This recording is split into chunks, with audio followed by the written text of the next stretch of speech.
चले बढ़ते हैं आगे। संसद भवन के उद्घाटन को लेकर सियासत गर्माती जा रही है। कांग्रेस समेत विपक्ष की 19 पार्टियां उद्घाटन समारोह में शामिल नहीं होंगी। एक जॉइंट स्टेटमेंट जारी करके बायकॉट करने की जानकारी दी गई है। इसमें कहा गया है कि जब संसद से लोकतंत्र की आत्मा को ही खींच लिया गया हो तो ऐसे में उन्हें नई इमारत की कोई कीमत नजर नहीं आती। साथ ही इसमें राष्ट्रपति द्रौपदी मुर्मू को दरकिनार करते हुए पीएम से उद्घाटन कराने के फैसले की आलोचना की गई है। इसे राष्ट्रपति पद का अपमान बताते हुए लोकतंत्र पर सीधा हमला कहा गया है। वहीं दूसरी तरफ इस बीच गृह मंत्री अमित शाह ने अपनी प्रेस कॉन्फ्रेंस में इस मुद्दे को राजनीति से न जोड़ने की अपील करते हुए सभी से उद्घाटन समारोह में हिस्सा लेने की अपील की।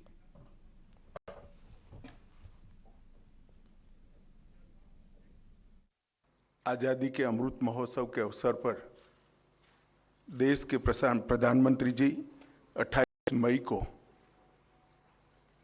संसद का नवनिर्मित भवन राष्ट्र को समर्पित करेंगे।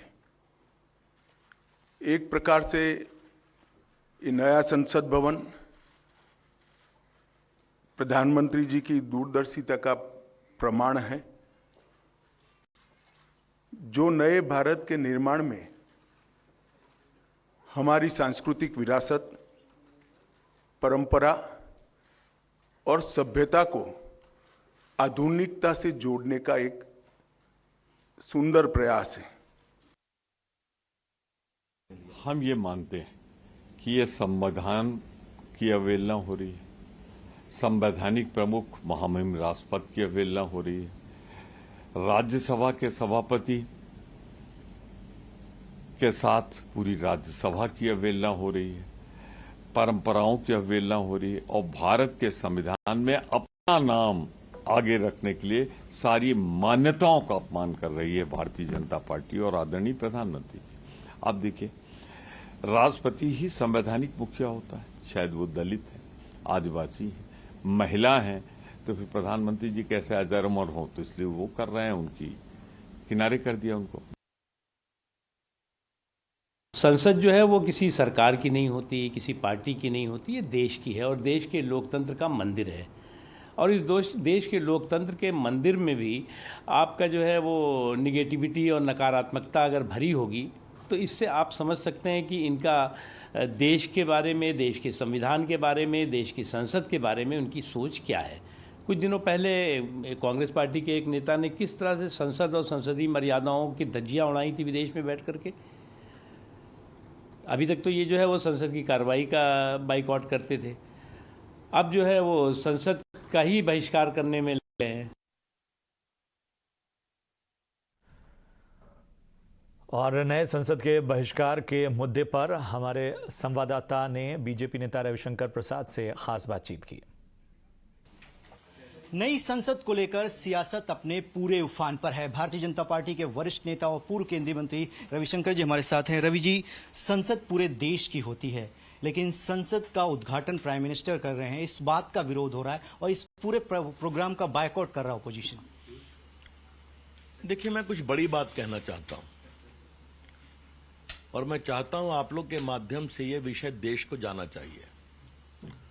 मुगलों ने बनाया लाल किला, जम्मा मस्जिद।